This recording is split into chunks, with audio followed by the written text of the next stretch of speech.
மலை போல துன்பம் என்னை சூடும் போது அதை பனி போல உருகிட செய்பவரே. மலை போல துன்பம் என்னை சூடும் போது அதை பனி போல உருகிட செய்பவரே.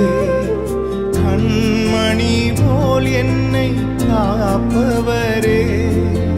உள்ளங்கையில் பொறிந்தென்னை நினைப்பவரே. கண்மணி போல் என்னை காப்பவரே. உள்ளங்கையில் பொறிந்தென்னை நினைப்பவரே.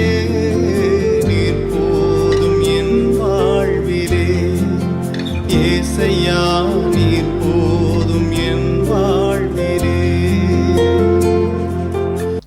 ஆண்டவர் இயேசு கிறிஸ்துவின் நாமத்திலே காலை வாழ்த்துக்களை தெரிவித்துக் கொள்கிறேன். இன்றும் வாழ்வுதரும் உணவு மூலமாக உங்களை சந்திப்பதில் மிக்க மகிழ்ச்சி அடைகிறேன். வேத வசனத்துக்கு நாம் செவிசாய்ப்போமா? யோவான் எழுதிய அதிகாரம் 16 வசனங்கள் 26-30 வரை. அந்த நாளிலே நீங்கள் என் நாமத்தினாலே வேண்டிக் கொள்வீர்கள். உங்களுக்காக பிதாவை நான் கேட்டுக்கொள்வேன் என்று உங்களுக்கு சொல்ல வேண்டியதில்லை. நீங்கள் என்னை சிநேகித்து நான் தேவனிடத்திலிருந்து புறப்பட்டு வந்தேன் என்று விசுவாசிக்கிறபடியினால் பிதாதாமே உங்களை சிநேகிக்கிறார். நான் பிதாவிடத்திலிருந்து புறப்பட்டு உலகத்திலே வந்தேன், மறுபடியும் உலகத்தை விட்டு பிதாவினிடத்திலே போகிறேன் என்றார். அவருடைய சீஷர்கள் அவரை நோக்கி, இதோ இப்பொழுது நீர் ஓமையாய் பேசாமல் வெளிப்படையாக பேசுகிறீர். நீர் எல்லாவற்றிலும் அறிந்திருக்கிறீர் என்றும் ஒருவன் உம்மை வீணாய் வேண்டுவதில்லை என்றும் இப்பொழுது அறிந்திருக்கிறோம். இதனால் நீர் தேவனிடத்திலிருந்து வந்தீர் என்று விசுவாசிக்கிறோம் என்றார்கள். இது வாழ்வுதரும் கிறிஸ்துவின் நற்செய்தி. ஆண்டவரே உமக்கு நன்றி. ஜெபிப்போமாக.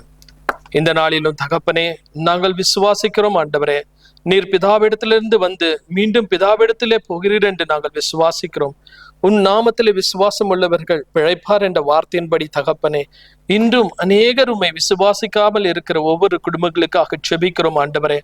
அந்த விசுவாசம் ஒவ்வொரு குடும்பத்துக்கும் தாரும் ஆண்டவரே.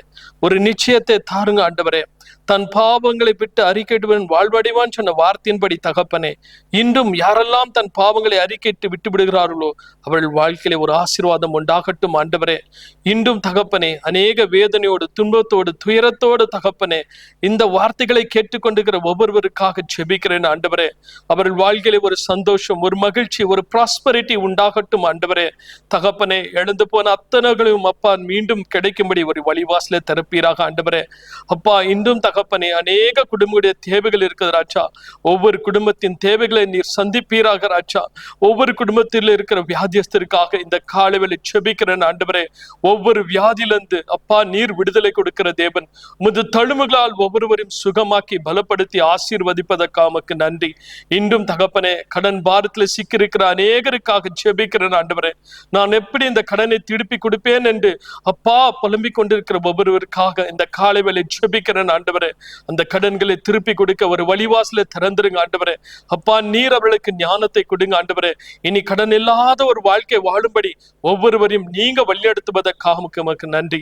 இந்த காலவேளை சகல ஆசீர்வாதத்தை ஒவ்வொரு குடும்பத்தாருக்கு நீர் தருவதற்காக உமக்கு நன்றி. இன்றும் தகப்பனே, வேலைக்காக அநேக காரியங்களுக்காக பயணம் சென்று கொண்டிருக்கிற அநேகருக்காக செபிக்கிறேன். அந்த பயணத்தை ஆசீர்வதிங்க. உம்முடைய சமூகம் முன்பதாக சென்று அவர்களை வழிநடத்தட்டும். எல்லா துதியும் கனமும் மகியும் மகத்துவங்கள் வருவதற்கே இயேசு கிறிஸ்து நாமத்தில் ஜெபிக்கிறேன் ஜீவனுள்ள நல்ல பிதாவே, ஆமென். Thank you. God bless you.